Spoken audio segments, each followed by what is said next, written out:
What if I told you that scattered across our world lie secrets so dark, so disturbing, that they've been deliberately hidden from us for centuries? Tonight, we're diving into the abyss of human history to uncover mysteries that will challenge everything you think you know about our past.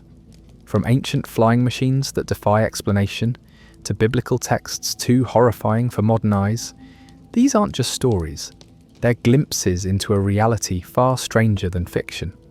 Some of these discoveries have been locked away in military vaults, others have been dismissed by mainstream science, yet the evidence is undeniable, and the implications are terrifying.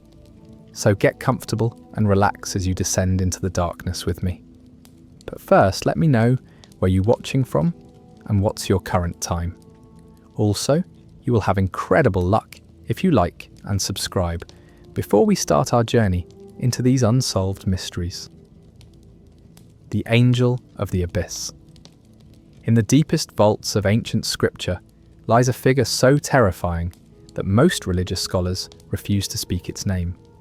Abaddon, the Angel of the Abyss. But this isn't just another biblical character relegated to Sunday school lessons. This is something far more sinister, something that may hold the key to understanding the true nature of our reality. The Book of Revelation speaks of this entity with a chilling precision that suggests the author witnessed something beyond human comprehension. Abaddon, also known as Apollyon in Greek texts, is described as the keeper of the bottomless pit, a cosmic prison that contains horrors beyond imagination. But here's where it gets truly disturbing. This isn't a demon or fallen angel, as commonly believed. According to the text, Abaddon serves as an instrument of divine justice, which raises a terrifying question. If this represents God's mercy, what does his wrath actually look like?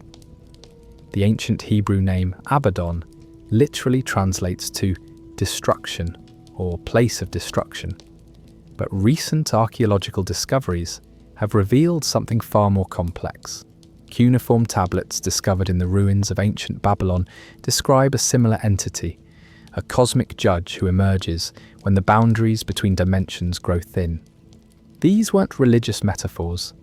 They were warnings carved in stone by people who claimed to have witnessed these entities firsthand.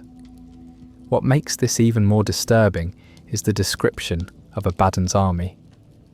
The text speaks of creatures that emerge from the abyss, beings that look like horses but have the faces of men, hair like women, teeth like lions, and tails like scorpions.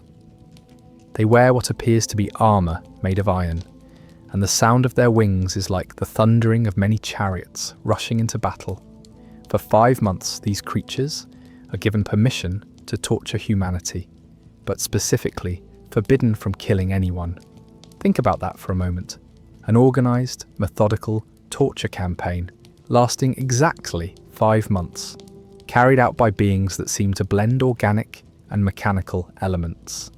Ancient peoples had no concept of biological warfare, psychological operations, or advanced technology, yet their descriptions sound remarkably similar to modern military tactics, combined with biotechnology. We're only beginning to understand. Recent discoveries in quantum physics have revealed that reality operates on multiple dimensional planes simultaneously. Could these ancient texts be describing interdimensional entities that occasionally breach our reality? The mathematical models used by theoretical physicists to describe parallel universes bear a striking resemblance to the biblical descriptions of the abyss, a place that exists outside normal space-time, yet can interact with our world under specific conditions. Even more disturbing is the prophecy surrounding Abaddon's release. According to Revelation, this entity will only emerge when humanity reaches a specific point of moral and spiritual decay. The text describes a world where people seek death but cannot find it, where they long to die but death flees from them. In our current age of global depression, suicide epidemics, and existential despair, one has to wonder, are we approaching the conditions that will unlock the abyss? The key that Abaddon carries isn't just symbolic, ancient texts from multiple cultures describe similar cosmic keys, physical objects that control access to other realms of existence. The Sumerian tablets speak of stargates, the Egyptian texts mention keys to the underworld, and even Native American traditions describe sacred objects that can open doorways to other worlds. What if these weren't myths, but historical records of technology we've lost the ability to understand? Perhaps most unsettling of all is the timing. The prophecy suggests that Abaddon's emergence coincides with humanity's greatest technological advancement, a period when we believe we've conquered nature and unlocked the secrets of the universe. It's a warning about the dangers of hubris, about what happens when we push too far into realms we weren't meant to explore. As we stand on the brink of artificial intelligence, genetic engineering, and quantum computing, are we inadvertently creating the conditions for our own judgment? The Giant of Kandahar. Deep in the classified archives of the United States military lies a report so disturbing that it's been buried beneath layers of bureaucratic denial and official silence. But the soldiers who survived that day in 2002 still wake up screaming, haunted by memories of something that shouldn't exist in our modern world. It began with a routine missing patrol report in the mountains of Kandahar, Afghanistan. Special forces teams had been conducting operations in the region for months, but this particular unit had vanished without a trace. No radio contact, no distress signals, no bodies. They had simply disappeared into the harsh landscape, as if swallowed by the earth itself. The search and rescue team that was dispatched to find them consisted of elite soldiers, men who had seen combat in the world's most dangerous places. They were prepared for Taliban fighters, improvised explosive devices, and the brutal terrain of the Afghan mountains. They were not prepared for what they found in that cave. The trail of evidence led them higher into the mountains, following scattered pieces of military gear and dark stains on the rocky ground. The equipment wasn't just abandoned, it was shattered, twisted, and torn apart with a violence that suggested something far beyond human capability. Blood spatters painted the stones in patterns that defied explanation, and among the wreckage, they found human bones picked clean and scattered like discarded toys. The cave entrance yawned before them like a mouth, impossibly large and carved with symbols that none of them recognized. The smell that emanated from within was described by survivors as a mixture of rotting meat, animal musk, and something else. Something ancient and primal that triggered an instinctive fear response in every man present. As they ventured deeper into the cave system, their thermal imaging equipment began registering massive heat signatures moving in the darkness ahead. The readings were unlike anything they'd encountered. The body heat of something far larger than any known animal, with a core temperature that suggested a metabolism operating at impossible levels. Then they saw it. The creature that emerged from the shadows stood over 13 feet tall, its body covered in coarse red hair that seemed to shimmer with an otherworldly sheen. It wore what appeared to be animal skins, crudely fashioned into clothing, but these weren't the hides of any animals the soldiers recognized. The skins seemed to shift and writhe as if still alive, and the patterns on them resembled no earthly creature. But it was the creature's face that truly horrified them, humanoid in basic structure, but wrong in every detail, with eyes that burned with an intelligence that was both ancient and malevolent. When it opened its mouth to release a sound that was part roar, part scream, and part something else entirely, they saw rows of teeth that belonged to no species in any zoological textbook. The spear it wielded was crude but effective, a massive stone-tipped weapon that it handled with the casual ease of someone twirling a pencil. But the stone wasn't ordinary rock. It was black as the void of space and seemed to absorb light rather than reflect it, giving the weapon an almost supernatural appearance in the soldier's night vision equipment.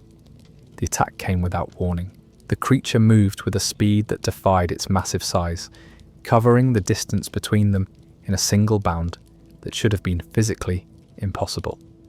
One soldier didn't even have time to scream before the spear found its mark, the stone tip piercing through military-grade body armour as if it were paper. What followed was 30 seconds of pure chaos. Automatic weapons fire echoed through the cave system as the remaining soldiers pumped round after round into the creature. But it didn't go down easily.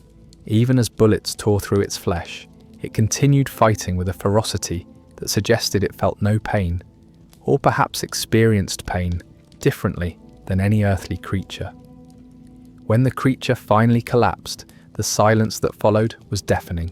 The soldiers stood in the darkness, their ears ringing from gunfire, staring at something that challenged every assumption they'd held about the nature of reality. The body before them weighed an estimated 2,600 pounds, but that wasn't the most disturbing discovery. The creature had 6 fingers on each hand, not a genetic mutation, but a deliberate evolutionary adaptation. Its bone structure was denser than human bones, its muscle mass distributed in ways that suggested it had evolved for combat rather than simple survival. Most disturbing of all were the teeth. Not one row, but 2 complete sets of fangs designed for tearing flesh from bone. Within hours, military transport helicopters arrived to airlift the body away. The soldiers were debriefed, their equipment confiscated, and strict non-disclosure agreements were signed under threat of court-martial. Official reports listed the incident as a Taliban engagement with civilian casualties, but the truth was far more disturbing. The Department of Defense's official response to later inquiries was telling in its careful wording. They neither confirmed nor denied the existence of the creature. This wasn't an outright denial, it was the kind of non-response typically reserved for classified operations that touch on national security. But here's what makes this story truly terrifying. The creature they killed wasn't alone. Cave paintings found deeper in the system depicted dozens of similar beings, and the size of the cave complex suggested a community that had existed for centuries, possibly millennia. The soldiers had stumbled into something that had been hiding in the mountains of Afghanistan long before humans established their first settlements in the region. Ancient texts from the region speak of the Nephilim, the giants mentioned in biblical accounts who were said to be the offspring of fallen angels and human women. These weren't myths or legends. They were historical records of encounters with beings that existed on the fringes of human civilization, waiting in the darkness for the right moment to emerge. The question that haunts military strategists to this day is simple but terrifying. If there was one, how many more are out there? The Vimana, ancient flying machine. In 2012, a story emerged from the mountains of Afghanistan that would challenge everything we thought we knew about ancient technology and human civilization. Deep within a cave system that had remained undisturbed for thousands of years, military personnel allegedly discovered something that shouldn't exist, an ancient flying machine that defied every law of physics and archaeology. The discovery began when ground-penetrating radar detected an anomalous structure buried beneath layers of rock and sediment. Initial surveys suggested it was a natural cave formation, but as teams began excavating, they uncovered something that made their blood run cold. The walls of the cave weren't natural stone. They were covered in intricate carvings that depicted beings descending from the sky in vehicles that bore a striking resemblance to modern aircraft. But it was what lay at the heart of the cave that truly defied explanation. Partially buried in the centre of the chamber was what appeared to be a craft of unknown design, its surface covered in symbols that seemed to shift and change when viewed from different angles. The material itself was unlike anything in our periodic table. It appeared to be metallic, but felt organic to the touch, and it emitted a faint humming sound that seemed to resonate at frequencies that made the human nervous system respond with instinctive fear. The craft matched descriptions found in ancient Sanskrit texts known as the Vimanas, flying machines described in the Ramayana and other Hindu epics. These weren't poetic metaphors, they were technical manuals that described aircraft with capabilities that surpass modern aviation. The text spoke of craft that could become invisible, travel at the speed of thought, and move between dimensions. They described weapons that could destroy entire armies and navigation systems that used the position of stars to plot courses across vast distances. What made the discovery even more disturbing was the reaction of the craft to human presence. According to reports, as the first team of soldiers approached the object, it began to emit a low-frequency sound that caused severe disorientation and nausea. The symptoms weren't random, they followed a specific pattern that suggested the craft was actively scanning and responding to human neural activity. 8 soldiers who attempted to make direct contact with the craft reportedly vanished without a trace. Security footage from the operation shows them approaching the object normally, but then the feed cuts to static. When the signal resumed, the soldiers were gone. No bodies, no equipment, no sign of struggle. They had simply ceased to exist in our reality. The ancient texts provide a disturbing explanation for what might have happened to those men. Sanskrit descriptions of Vimana technology mention dimensional gateways and consciousness transfer systems that could move beings between different planes of existence. The texts describe pilots who could exist simultaneously in multiple realities and craft that served as bridges between worlds. But here's where the story becomes truly terrifying. The craft wasn't dormant. Electromagnetic readings showed that it was actively drawing power from an unknown source, its systems running on technology that operated on principles our science hasn't even begun to understand. The energy signatures were unlike anything in our experience. They seemed to be tapping into the quantum foam that underlies reality itself.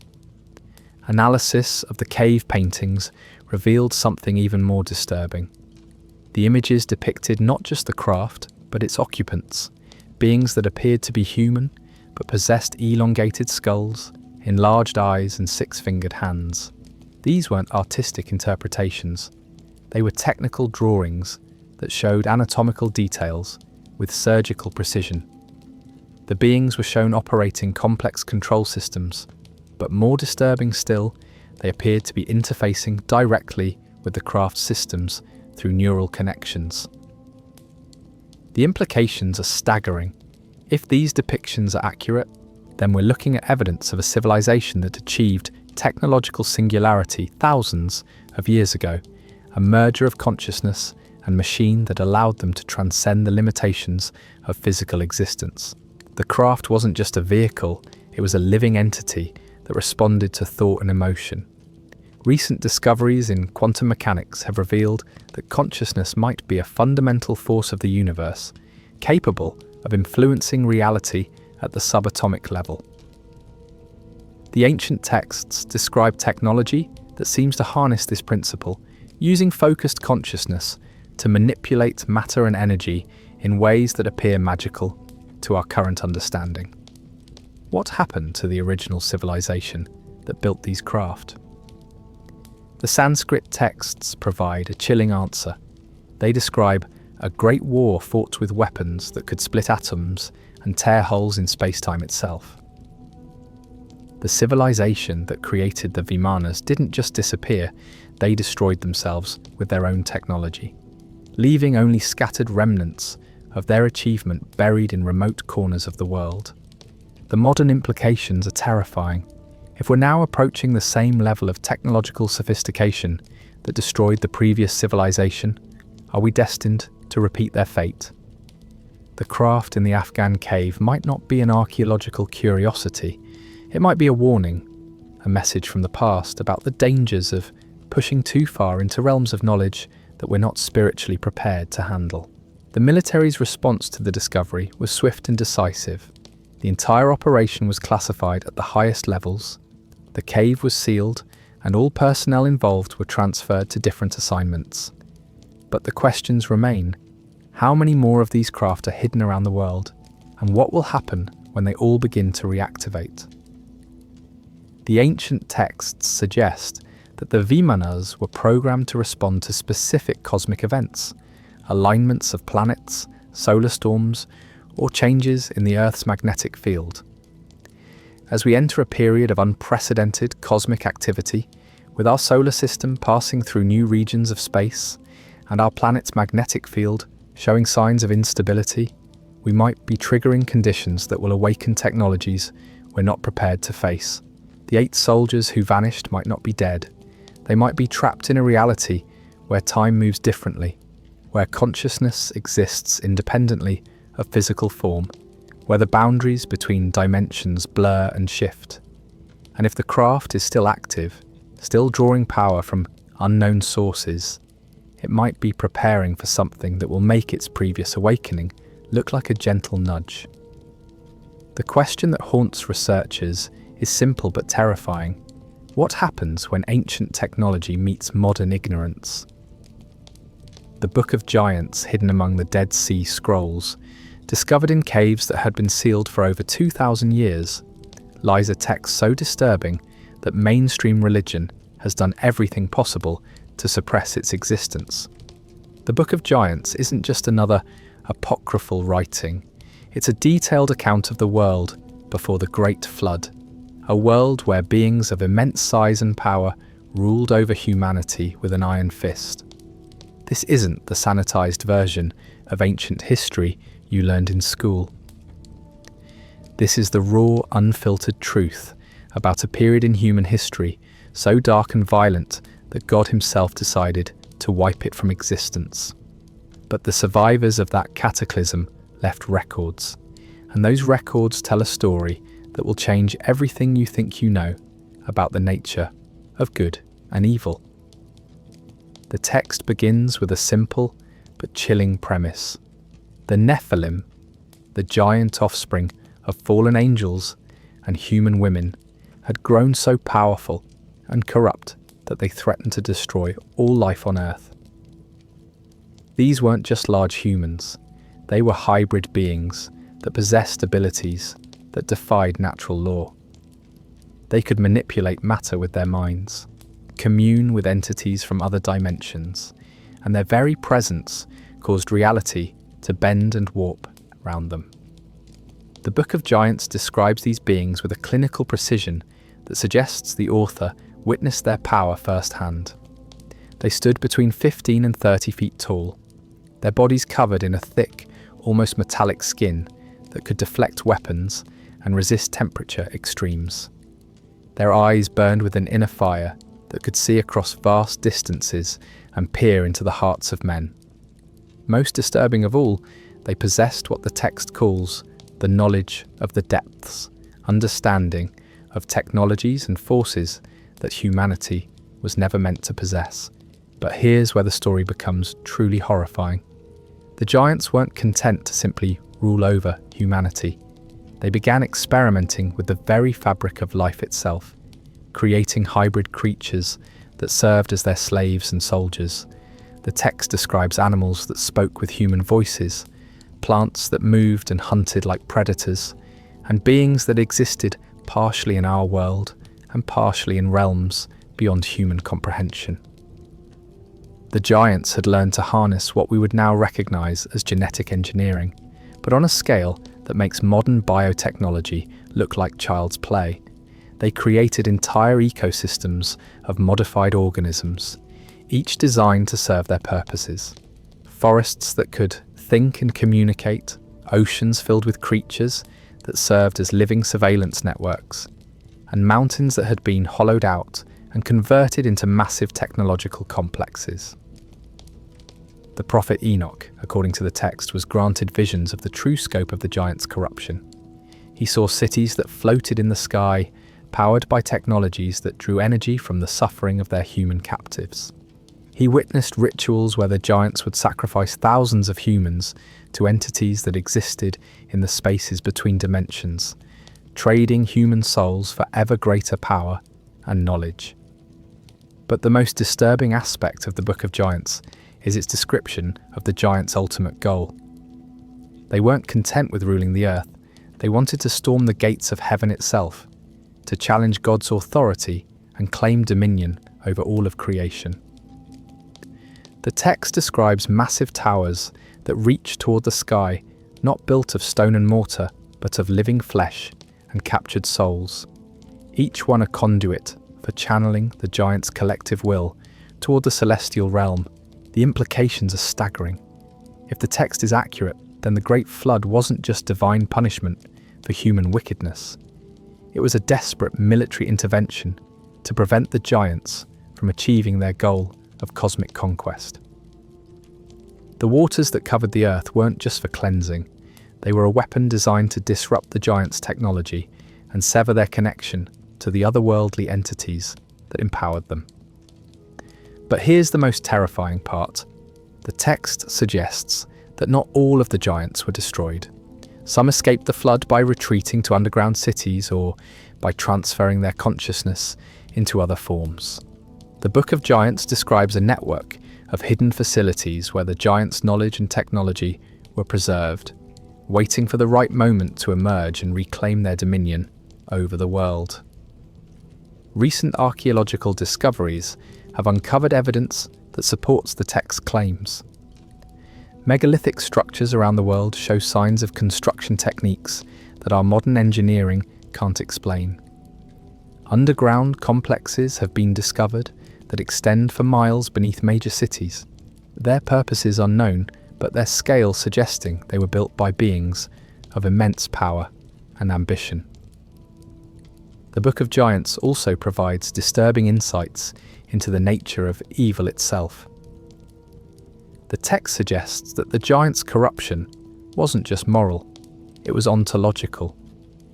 Their very existence warped the fundamental structure of reality, creating zones where normal physical laws broke down and nightmare became manifest.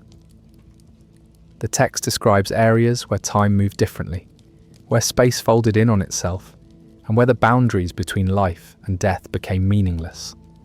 What makes this even more disturbing is the prophecy contained within the text. The Book of Giants suggests that the giants' defeat was only temporary, that they would eventually return when humanity reached a certain level of technological advancement. The text describes a time when humans would rediscover the giants' knowledge and begin experimenting with the same forces that led to the original corruption. Are we living in that time now, as we push the boundaries of genetic engineering, artificial intelligence, and quantum physics? Are we unknowingly following the same path that led to the giants' rise to power? The text suggests that the return of the giants won't be a physical resurrection.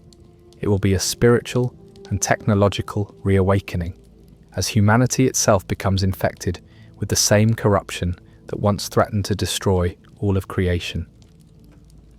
The Book of Giants ends with a warning from the prophet Enoch. The giants' knowledge is seductive, their power intoxicating, but the price of wielding such forces is the loss of humanity itself. Those who seek to become like gods inevitably become monsters, and the only way to prevent another catastrophic flood is to recognize the warning signs and turn away from the path of corruption before it's too late. But as we stand on the brink of technological singularity, with artificial intelligence systems that already surpass human intelligence in many areas, and genetic engineering techniques that can rewrite the code of life itself, one has to wonder, are we already too far down the path to turn back? The giants may not need to return physically. They may already be here, whispering their secrets into the minds of our scientists and engineers, guiding humanity toward the same fate that befell the antediluvian world. And if that's the case, then the Book of Giants isn't just a historical document. It's a prophecy of our own impending doom. The Horrifying Slave Bible. In the archives of a Washington, D.C. museum, locked away from public view for over 2 centuries, lies one of the most disturbing documents in human history. It's called the Slave Bible, and it represents something far more sinister than mere historical artifact. It's evidence of the systematic destruction of human souls through the weaponization of faith itself. Created in 1807 by British missionaries for use in the West Indies colonies, this perverted version of Christianity was designed with one purpose: to break the spirits of enslaved people so completely that they would accept their bondage as divinely ordained. But the true horror isn't just in what it contained, it's in what was deliberately removed, and the psychological warfare techniques that guided its creation. The Slave Bible wasn't simply an edited version of Scripture. It was a precision, engineered tool of mental control that demonstrated a sophisticated understanding of human psychology that wouldn't be formally recognized by science for another century. The editors didn't just randomly cut passages, they carefully analyzed the original text to identify every verse that might inspire hope, courage, or thoughts of freedom, then systematically excised them like a surgeon removing healthy tissue. 90% of the Old Testament was eliminated. Gone were the stories of Moses leading the Israelites out of slavery, the tale of David defeating Goliath, the prophecies of liberation and divine justice. The book of Exodus, the foundational narrative of freedom from bondage, was completely removed. In its place were carefully selected passages that emphasized obedience, submission, and the divine nature of hierarchical authority. Half of the New Testament suffered the same fate. The revolutionary teachings of Jesus about equality, justice, and liberation were stripped away, leaving only the passages that could be twisted to support the institution of slavery. The editors particularly focused on Paul's letters, extracting verses like, "Slaves, obey your masters," while removing the context that made these statements part of a larger message about spiritual freedom. What makes this document truly terrifying is the psychological sophistication behind its creation. The editors understood that completely removing Christianity from the enslaved population would create a vacuum that could be filled with rebellion or alternative spiritual systems. Instead, they chose to corrupt the faith from within, creating a theological prison that would be far more effective than physical chains. The Slave Bible contained carefully crafted narratives that portrayed slavery as part of God's plan. The story of the curse of Ham was included and expanded upon, providing a pseudo-biblical justification for the enslavement of African peoples. The suffering of Job was emphasized but stripped of its ultimate message of divine justice and reward.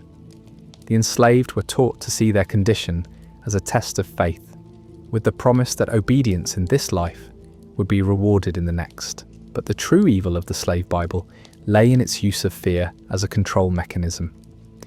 The editors included every passage they could find about divine punishment, eternal damnation, and the consequences of disobedience. They created a theological framework where questioning one's condition was tantamount to questioning God himself, where thoughts of freedom were literally sins against the divine order. The psychological impact was devastating. Generations of enslaved people were raised with a corrupted version of Christianity that told them their bondage was not only acceptable, but divinely mandated. The Bible, which had originally been a source of hope and liberation for oppressed peoples throughout history, was turned into a weapon of psychological warfare that made victims complicit in their own subjugation. Only 3 copies of the Slave Bible are known to exist today, and for good reason. The document represents such a complete perversion of religious faith that it challenges the fundamental assumptions of Christian theology. It demonstrates how any belief system, no matter how intrinsically liberating, can be corrupted and weaponized by those who understand the mechanics of psychological control. The implications extend far beyond the historical context of slavery. The Slave Bible serves as a blueprint for how information can be selectively edited and presented to create desired behavioral outcomes. It shows how the same text can be used to inspire revolution or enforce submission, depending on which parts are emphasized and which are hidden. In our current age of information warfare, where social media algorithms determine what information we see and how we interpret reality, the Slave Bible serves as a chilling reminder of how easily human consciousness can be manipulated. The techniques used by its creators, selective editing, emotional manipulation, the creation of theological frameworks that make resistance seem immoral, are being employed on a massive scale in our digital age. The document also reveals something deeply disturbing about human nature itself. The people who created the Slave Bible weren't monsters. They were educated, religious individuals who genuinely believed they were doing God's work. They had convinced themselves that enslaving other human beings was part of a divine plan, and they created a theological framework that supported this belief. This raises a terrifying question. If well-intentioned people can create such a perverted version of their own faith, what other belief systems might be corrupted by those who seek to control and manipulate? How many of our own beliefs and values might be the product of similar psychological manipulation designed to make us complicit in systems that serve the interests of those in power? The Slave Bible also demonstrates the power of narrative control. By determining which stories were told and which were suppressed, the editors were able to shape the worldview of entire populations.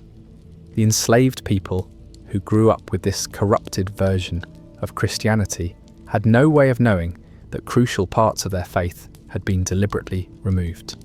They accepted the narrative they were given because it was presented as complete and authoritative. In our modern world, where information is increasingly controlled by a small number of powerful entities, the Slave Bible serves as a warning about the dangers of allowing others to determine what information we have access to. It reminds us that the most effective form of control isn't the suppression of information. It's the selective presentation of information designed to create desired outcomes.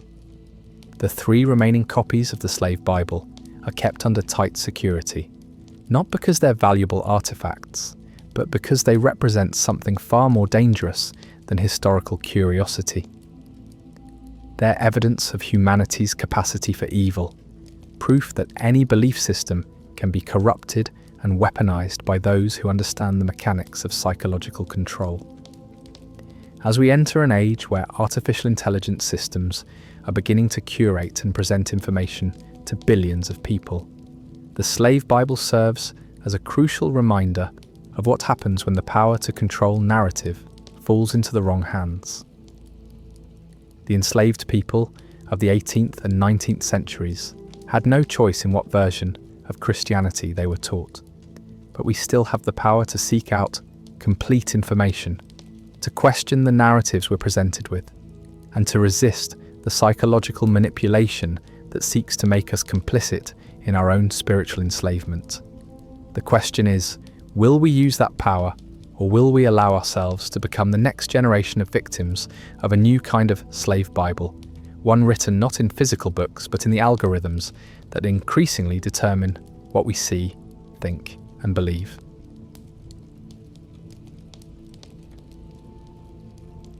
The Throne of Satan.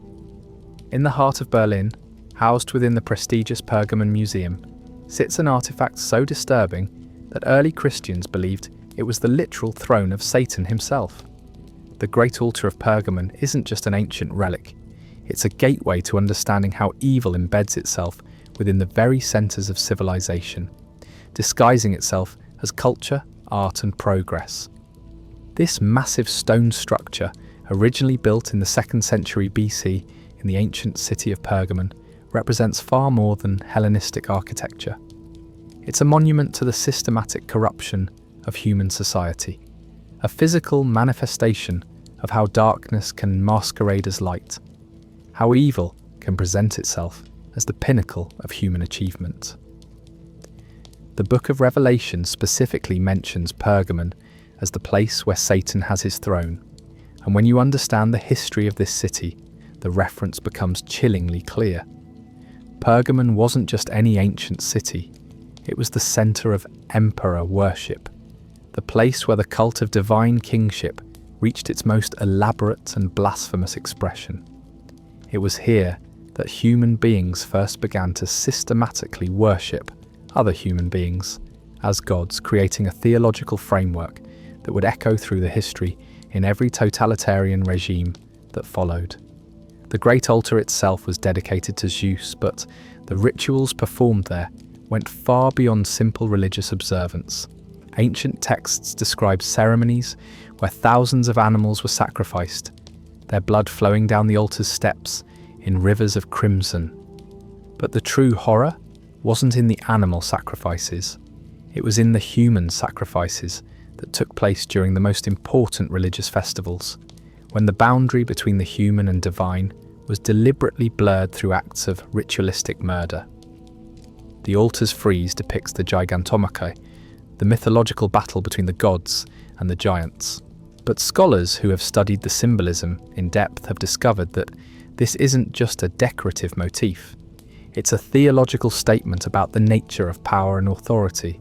The giants represent primordial chaos, the forces of nature and human instinct that must be crushed beneath the ordered authority of the gods. It's a visual manifesto for the suppression of human freedom in favour of divine tyranny. What makes this even more disturbing is the altar's connection to the early Christian persecution. Pergamon was the site of some of the most brutal and systematic campaigns against Christians in the ancient world. The city's authorities didn't just execute Christians, they developed elaborate torture methods designed to break their faith and force them to participate in emperor worship. The altar became a testing ground for techniques of psychological and spiritual warfare that would be refined and perfected over the centuries. The most chilling aspect of the persecution wasn't its brutality, it was its sophistication. The authorities in Pergamon understood that simply killing Christians would make them martyrs and potentially inspire others to join the faith. Instead, they developed methods of corruption that were designed to make Christians complicit in their own spiritual destruction.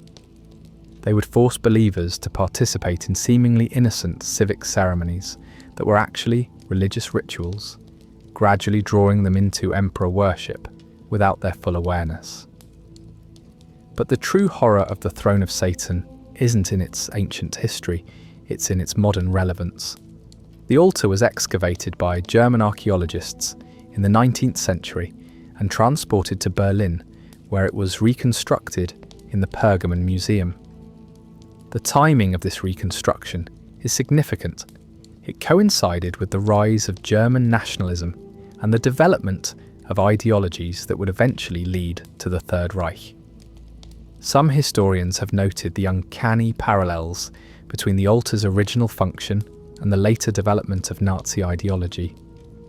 Both systems were built on the worship of human authority figures. Both used elaborate ceremonies and symbols to create a sense of divine mandate.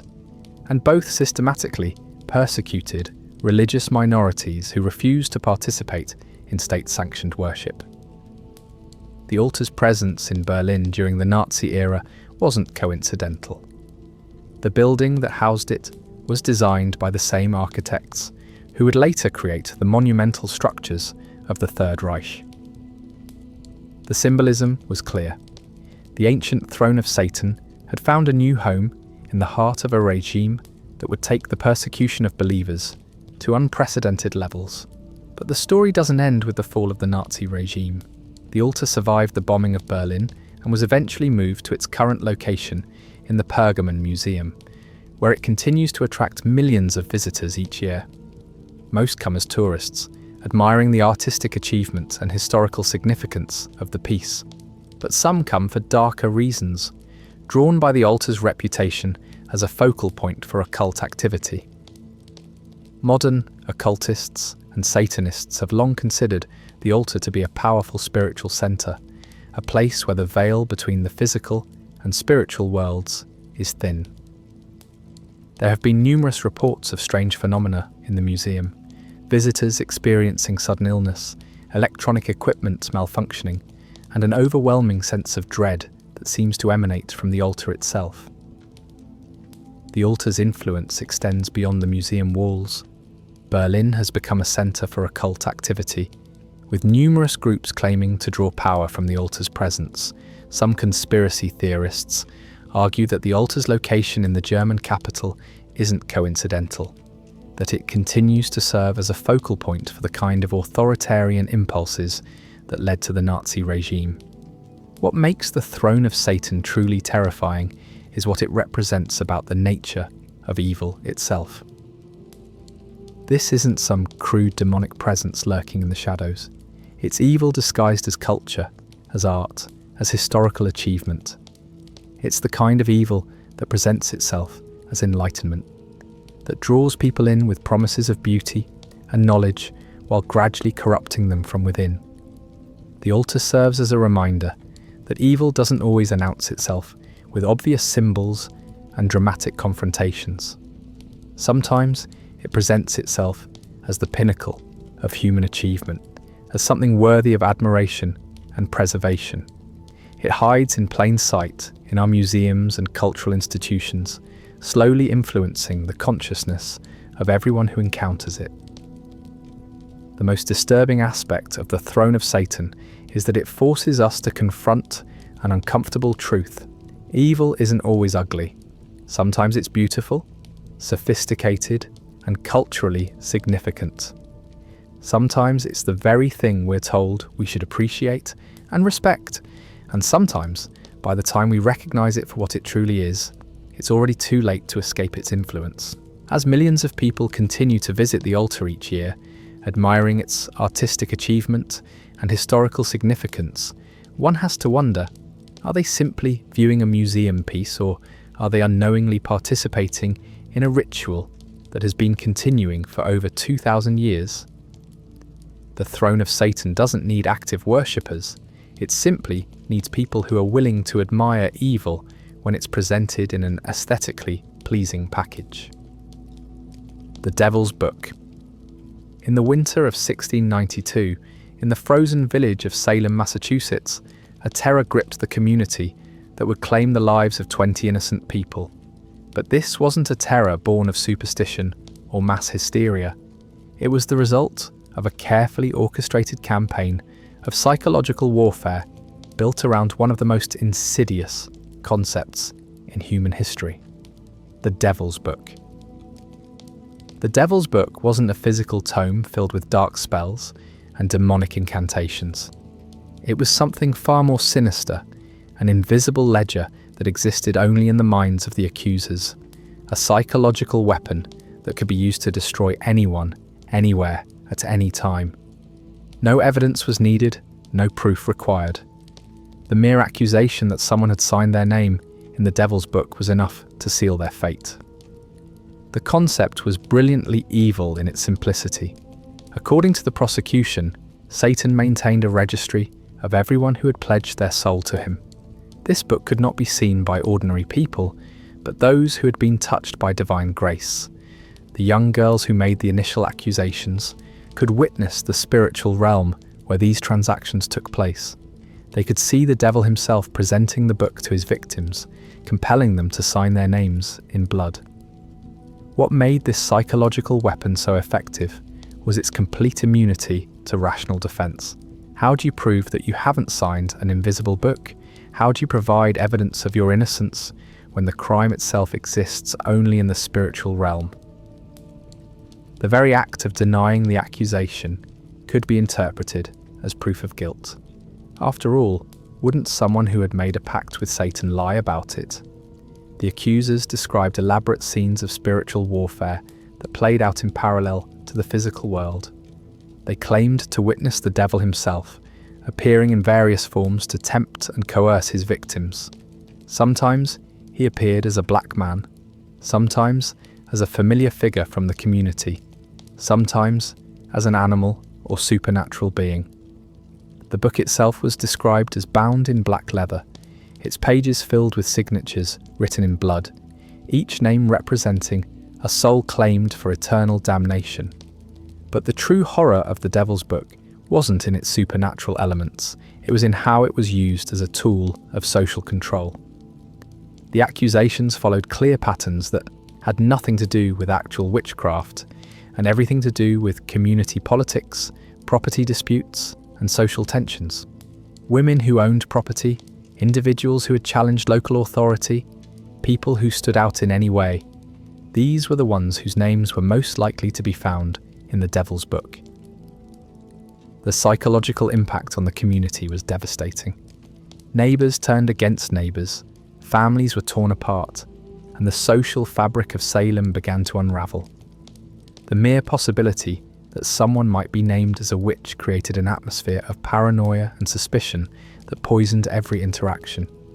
People began to monitor their own thoughts and actions, terrified that something they said or did might be interpreted as evidence of their allegiance to Satan.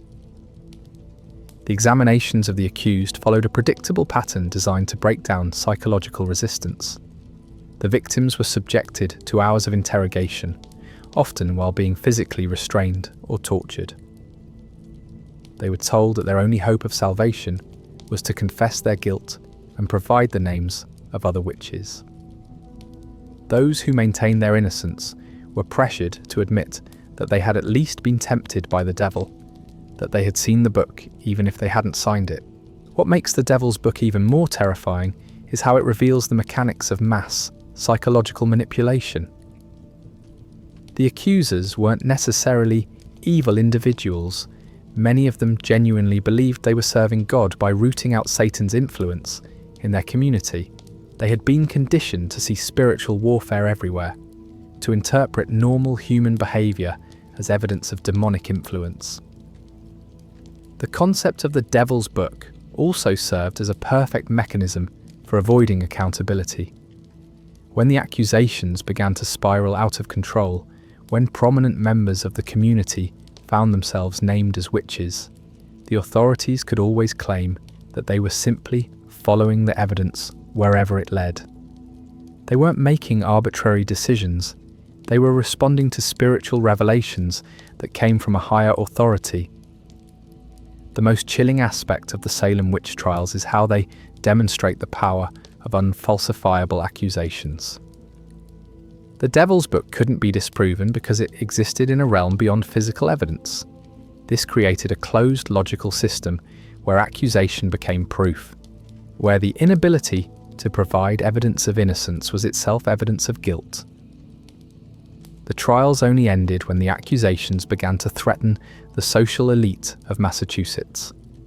When the governor's wife was accused of witchcraft, when ministers and magistrates found their names whispered in connection with the Devil's Book, the entire system suddenly lost its credibility. The same psychological mechanisms that had made the concept so powerful also made it impossible to control once it began to spread.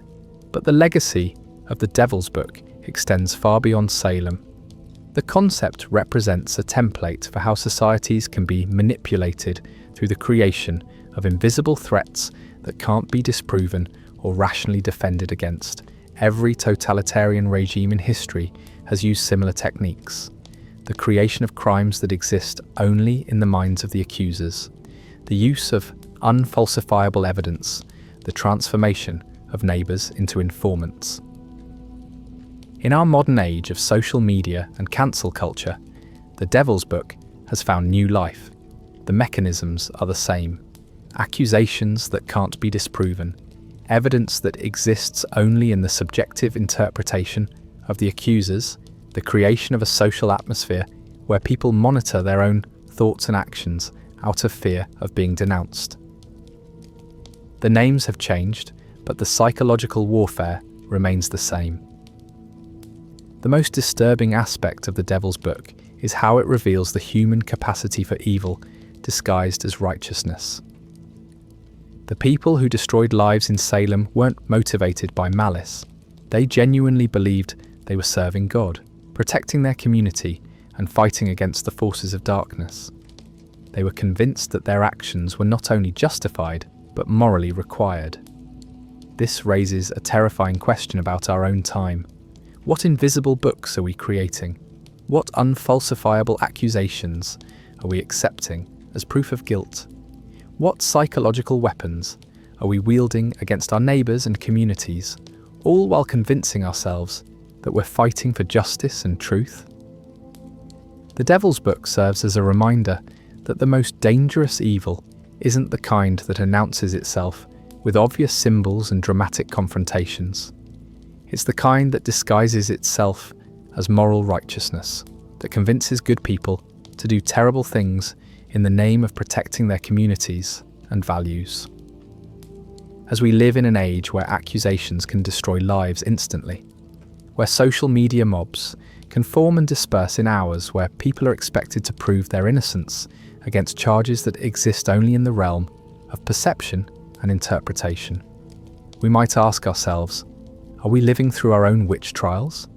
And if so, what invisible books are we allowing to determine who lives and who dies in the court of public opinion? Pre-Deluge civilizations. Deep in the collective memory of humanity lies the echo of a world that existed before the Great Flood. A civilization so advanced, so fundamentally different from our own, that its very existence challenges everything we think we know about human history and the nature of reality itself. This isn't just another archaeological mystery. It's evidence of a lost golden age, when the boundaries between the physical and spiritual worlds were thin, when human beings possessed abilities that we can barely comprehend today. Ancient legends from across the globe speak of people who lived for hundreds, even thousands of years. These weren't mythological figures. They were historical records preserved in the oral traditions of civilizations that had no contact with each other. The Sumerians spoke of kings who ruled for millennia. The biblical patriarchs lived for centuries. And Hindu texts describe ages when human lifespans extended beyond our current imagination. But these weren't just stories about longevity. They were accounts of beings who had achieved a level of consciousness and spiritual development that allowed them to transcend the normal limitations of human existence. The pre-flood world was fundamentally different from our own. According to these ancient accounts, the Earth itself was transformed. The climate was more stable, the atmosphere was richer, and the very fabric of reality operated according to different principles. Some texts describe a canopy of water vapor that surrounded the planet, creating a greenhouse effect that extended growing seasons and provided protection from harmful radiation. Others speak of crystalline structures in the atmosphere that focused and amplified spiritual energies, allowing human consciousness to operate at levels we can't achieve today. But the most disturbing aspect of these pre-flood civilizations wasn't their longevity or their technology, it was their knowledge. These beings possessed understanding of forces and principles that we're only beginning to rediscover. They knew how to manipulate genetic code, how to harness energy from the quantum vacuum, how to communicate across vast distances using nothing but focused consciousness.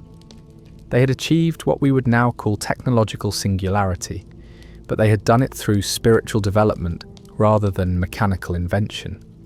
The Aztec and Maya legends speak of Tamalanchen, a paradise that served as the cradle of humanity.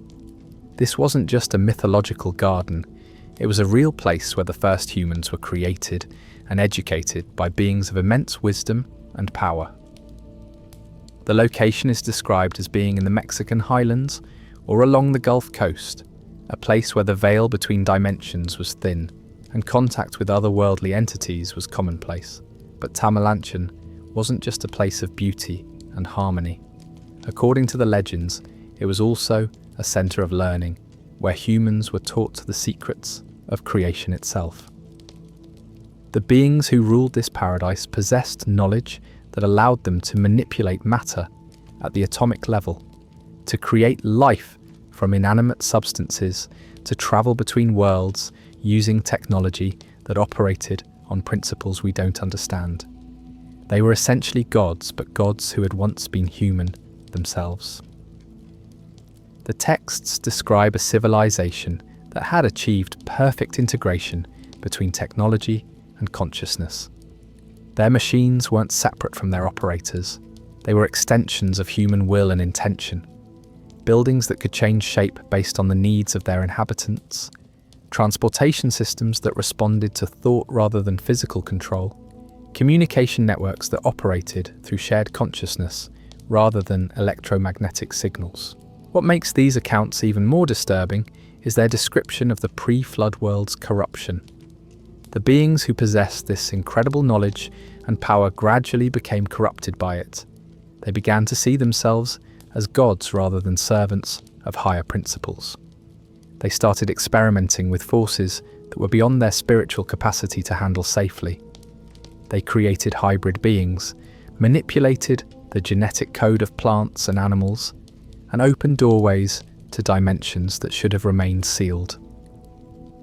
The texts describe a world where the natural order began to break down, animals that spoke with human voices, plants that moved and hunted like predators, weather patterns that responded to human emotion rather than natural law. The very fabric of reality became unstable as the pre-flood civilization pushed further and further into realms of knowledge that required spiritual wisdom they no longer possessed. The Great Flood wasn't just a natural disaster, it was a cosmic intervention to prevent the complete destruction of reality itself. The pre-flood civilization had reached a point where their corruption was threatening to tear apart the fundamental structure of existence. The waters that covered the earth weren't just for cleansing, they were for resetting the spiritual and physical laws that had been so badly corrupted by the giants' experimentation. But here's the most terrifying aspect of these ancient accounts. They suggest that the pre-flood civilization's knowledge wasn't completely lost. Hidden in underground cities, preserved in crystalline storage systems, or passed down through secret societies, fragments of this dangerous wisdom have survived into our modern age. The texts describe a network of hidden locations where the giants' technology and knowledge were preserved, waiting for the right moment to emerge and reclaim their influence over the world. Recent archaeological discoveries have provided disturbing evidence that supports these ancient accounts. Megalithic structures around the world show signs of construction techniques that our modern engineering can't explain. Underground complexes have been discovered that extend for miles beneath major cities. Their purpose is unknown, but their scale suggesting they were built by beings of immense power and ambition. Most disturbing of all, some of these ancient sites show signs of recent activity, evidence that someone or something has been maintaining and using these facilities in our modern age. The implications are staggering. If the pre-flood civilization's knowledge has survived, and if it's being accessed and used by individuals or groups in our modern world, then we might be unknowingly repeating the same cycle that led to the original flood. Our current technological revolution, with its emphasis on genetic engineering, artificial intelligence, and quantum manipulation, bears a striking resemblance to the ancient accounts of pre-flood technology. The question that haunts researchers is whether humanity is spiritually prepared to handle the knowledge we're rediscovering. The pre-flood civilization possessed incredible power, but they lacked the wisdom to use it responsibly. They allowed their technological capabilities to outpace their spiritual development, and the result was corruption and catastrophe on a cosmic scale. Are we making the same mistake as we stand on the brink of creating artificial intelligence that surpasses human intelligence? As we develop the ability to edit genetic code and create new forms of life? As we push deeper into the quantum realm and discover forces that can manipulate reality itself? Are we repeating the same pattern that led to the destruction of the pre-flood world? The ancient texts suggest that the next great catastrophe won't be a flood, it will be fire. The spiritual and technological forces that the pre-flood civilization unleashed will eventually reach a critical mass that will trigger a cleansing that makes the original flood look gentle by comparison. The only way to prevent this outcome is to ensure that our technological development is matched by corresponding spiritual growth, that we learn to use our power wisely rather than simply accumulating more of it. But time is running out.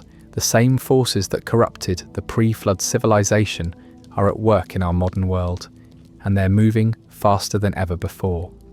The question isn't whether we'll rediscover the knowledge of the ancients, it's whether we'll have the wisdom to use it responsibly, or whether we'll follow the same path that led to the destruction of the Golden Age and the near annihilation of human civilization itself. The pre-flood world serves as both a promise and a warning. It shows us what humanity can achieve when we unlock our true potential, but it also demonstrates the terrible consequences of power without wisdom. As we stand at the threshold of a new age of technological and spiritual discovery, we must choose: will we learn from the mistakes of our ancestors, or are we destined to repeat them? We've journeyed together through the darkest corners of human history, uncovering secrets that were meant to stay buried. From ancient giants that defied natural law to technologies that shouldn't exist, from corrupted scriptures to invisible books of accusation, we've seen how the boundaries between reality and nightmare are far thinner than we'd like to believe. These aren't just stories from the past, they're warnings about our present and our future. The same forces that corrupted ancient civilizations are at work in our world today, disguised as progress, hidden within our institutions, whispering their seductive promises of power and knowledge. The question we must ask ourselves is this: when we stare into the abyss of forbidden knowledge, what stares back at us? And more importantly, are we strong enough to look away before it's too late? The darkness is patient. It has waited thousands of years for humanity to rediscover the knowledge that once brought about our near destruction. The question is, will we be wise enough to learn from our ancestors' mistakes, or are we doomed to repeat them? Before you go, let me know in the comments what was the most puzzling mystery to you. And don't forget to like and subscribe if you love to fall asleep to unsolved mysteries. Sweet dreams, fellow guardians of human wisdom.